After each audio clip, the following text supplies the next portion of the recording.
تقریب کا پس منظر اور مقصد کچھ زیادہ میرے سامنے واضح نہیں ہے، بس مجھے یہ بتایا گیا تھا کہ کچھ مسلمان جمع ہو رہے ہیں، ان میں آپ نے دین کی بات کرنی ہے، بیان کرنا ہے۔ میں نے یہ پوچھا تھا کہ جو مسلمان ہیں وہ کس ڈیزائن کے ہوں گے، کس ٹائپ کے ہوں گے، تاکہ میں اس حساب سے ذہن میں کوئی مضمون رکھوں۔ مسلمانوں کی بہت ساری قسمیں، وہ والی قسمیں نہیں تو آپ سمجھ رہے ہیں 4 شادیوں والی، 3 شادیوں والی، 2 شادیوں والے، وہ نہیں۔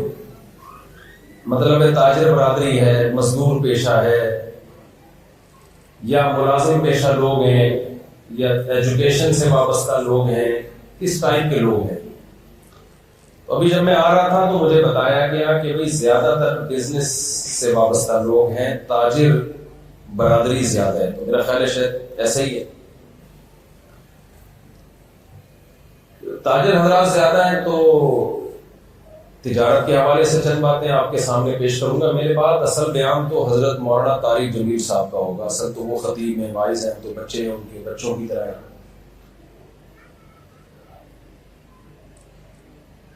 دیکھیں میں کوئی بہت زیادہ پیچیدہ باتیں نہیں کر رہا آپ سے، کچھ باتیں 2 اور 2 4 کی طرح بالکل واضح ہیں، جو میں بھی جانتا ہوں اور آپ بھی پہلے سے جانتے ہیں۔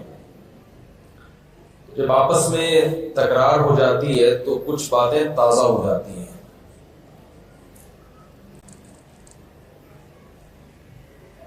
مجھے آپ ایک بات بتائیے کہ اگر کوئی مجھ سے یہ پوچھے، آپ یہاں اتنے بڑے بڑے تاجر ہیں، بہت سارے لوگ، بہت سارے بلڈر ہیں یہاں پہ جنہوں نے بڑی بڑی بلڈنگیں بنائی ہوں گی، اگر میں آپ کو یہاں پر بلڈنگیں بنانے کے طریقے اور کاروبار میں پیسہ انویسٹ کرنے کا طریقہ اور کس بزنس میں کتنا پیسہ ہے، یہ سب چیزیں بتانا شروع کر دوں تو آپ کو یقیناً برا لگے گا، آپ کہیں گے مفتی صاحب یہ ہمارا ٹاپک ہے، یہ آپ کا ٹاپک۔ اچھا میں جب سینٹینس کو نامکمل چھوڑوں، اس کو میری طرف سے ہٹا دیتا ہوں، جب میں کوئی جملہ ادھورا چھوڑوں گا تو آپ نے اس کو کمپلیٹ کرنا ہے، تاکہ مجھے یہ احساس ہو کہ آپ میرے ساتھ میری بات چیت میں شریک ہیں۔ میں سمجھا پا رہا ہوں اپنی بات؟ جزاک اللہ۔ تو میں اگر آپ کو یہاں پیسہ کمانے کے طریقے بتانا شروع کر دوں، بلڈنگیں کہاں بنانی چاہیے، کہاں نہیں بنانی چاہیے، اس وقت بلڈنگ میں انویسٹ کرنے کا موقع ہے یا نہیں ہے، یہ بتانا شروع کر دوں، میرا خیال ہے آپ کو برا لگے گا کہ مولوی صاحب یہ آپ کا ٹاپک نہیں ہے، یہ ہمارا ٹاپک ہے، ہمیں پتا ہے ہم نے کس سے مشورہ لینا ہے، آپ کا جو ٹاپک ہے نا کائنڈلی آپ اس پہ بات کریں۔ کیا خیال ہے، ایسا کہیں گے کہ نہیں کہیں گے؟ آپ کو دین کی بات کے لیے بلایا گیا، آپ کیا یہ ڈالر اور کرنسی کا فرق اور یہ سب چیزیں لے کے بیٹھے گئے؟ اس سے یہ پتا چلتا ہے کہ بھئی دنیا میں جو جس کی فیلڈ ہے نا اس کو اسی موضوع پر بات کرنے کی اجازت ہے، جو جس کی فیلڈ نہیں ہے اسے اس ٹاپک پر بات کرنے کی اجازت، کمپلیٹ کر لیں نا سینٹنس، نہیں ہونی چاہیے۔ آپ میں سے کوئی اگر تاجر ہے، بزنس کر رہا ہے، کسی کے گردے میں تکلیف ہے اور وہ آپ کے پاس آئے کہ آپ نے یہ بلڈنگ بنا دی، اتنی زبردست بلڈنگ بنائی، اربوں روپے انویسٹ کیے، اس پہ کروڑوں روپے کمائے، آپ نے اتنے قابل آدمی ہیں، کائنڈلی میرے گردے میں بہت شدید تکلیف ہے، آپ اس کو ٹھیک کرنے کا کوئی طریقہ بتا دیں۔ آپ جواب میں کیا کہیں گے کہ بھئی آپ کا اصل میں گردے کا مسئلہ نہیں، آپ کی کھوپڑی کا مسئلہ ہے، آپ گردے سے پہلے کس کا علاج کرائیں؟ کھوپڑی کا۔ جو کام ڈاکٹر کا تھا اس کام کے لیے آپ کس کے پاس آ رہے ہیں؟ بولیں میرے پاس۔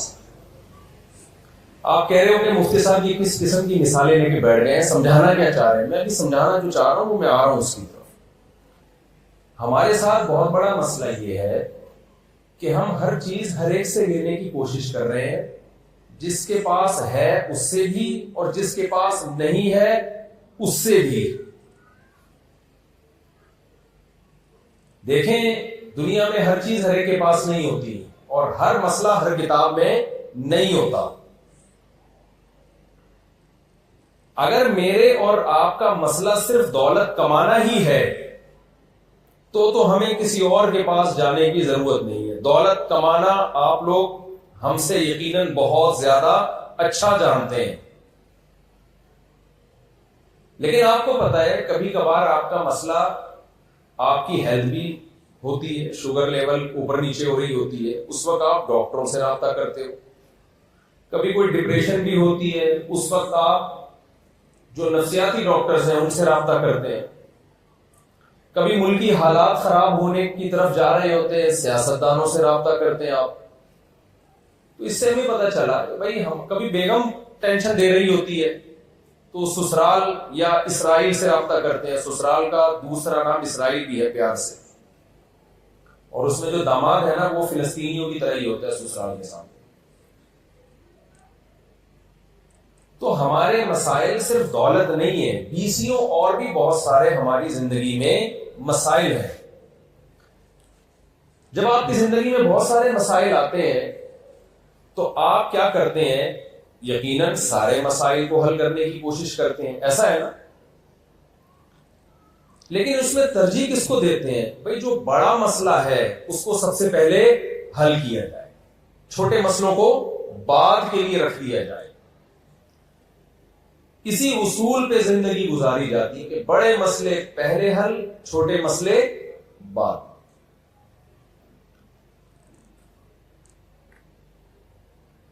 جب انسان دنیا میں آیا نا تو اس کو بھوک لگی, اس نے کہا میرا مسئلہ روٹی ہے, روٹی ملنی چاہیے. اس نے کھیتی باڑی کی, جب روٹی ملنا شروع ہو گئی اس نے کہا میرا مسئلہ لباس بھی ہے, اس کو لباس کی فکر ہوئی. اس نے کہا میرا مسئلہ مکان ہے, اس کو گھر کی فکر ہوئی.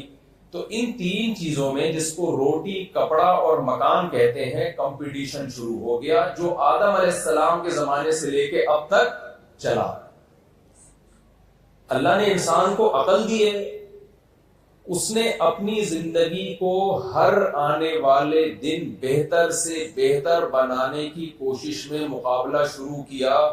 کچھ اس دوڑ میں پیچھے رہ گئے, کچھ بڑھتے بڑھتے آگے, اور کچھ بہت زیادہ آگے, بہت ہی آگے نکل گئے. اس کا نقصان یہ ہوا کہ ہم یہ سمجھ بیٹھے کہ ہمارے مسئلے یہی ہیں. ہمارا سب سے بڑا مسئلہ کیا ہے؟ اسی دنیا کی دوڑ میں, اس جنگ میں جیتنا, عزت, شہرت, دولت, یہ ہمارا سب سے بڑا مسئلہ ہے. یہ جو آسمانی کتابیں آسمان سے اللہ نے نازل کی ہیں نا, اور پیغمبروں پر جن کو اپنا نمائندہ بنا کے اللہ نے دنیا میں بھیجا, ان پیغمبروں کو اللہ نے یہ بتایا اور آسمانی کتابوں میں اللہ نے یہ سمجھایا کہ تمہارا سب سے بڑا مسئلہ روٹی, کپڑا اور مکان